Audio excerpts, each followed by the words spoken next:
নানা অজুহাতে বছরের পর বছর বাড়ানো হয় বাড়ি ভাড়া। লাগামহীন ভাড়া বৃদ্ধিতে দিশেহারা হয়ে পড়ে মধ্যবিত্ত ও নিম্ন মধ্যবিত্তরা। আর এ চিত্র রাজধানী ঢাকায় তো আরও ব্যাপক।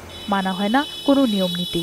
বছরের শুরু কিংবা বাজেটকে কেন্দ্র করে বাড়ি ভাড়া বাড়ানোর কৌশল খোঁজে বাড়ির মালিকরা। এ নিয়ে ২০১০ সালে human rights and piece for বাংলাদেশের করা একটি রিট আবেদনে ৬ মাসের মধ্যে ৭ সদস্যের স্বতন্ত্র কমিশন গঠনের নির্দেশনা দেয় আদালত। বাড়ি ভাড়া নিয়ন্ত্রণ এবং বাড়ি ভাড়া নিয়ন্ত্রণ আইনের যে পদক্ষেপগুলো আছে সেগুলো কার্যকারিতা অনেকটা লোপ পেয়েছে এবং কার্যকর হচ্ছে না।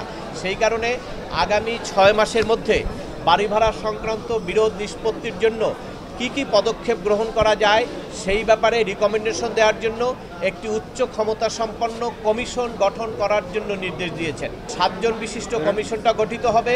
কমিশনের প্রধান হবেন আইনজ্ঞ এবং আইন মন্ত্রণালয়ের মাধ্যমে নিয়োজিত হবেন।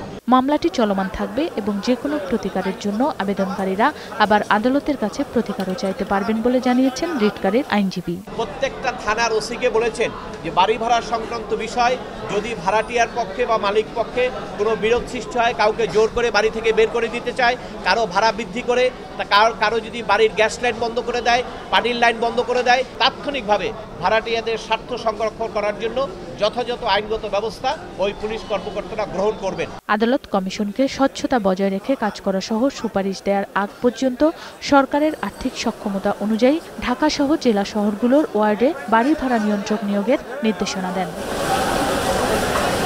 ফাল্গুনী দত্ত, ২১ টেলিভিশন, ঢাকা।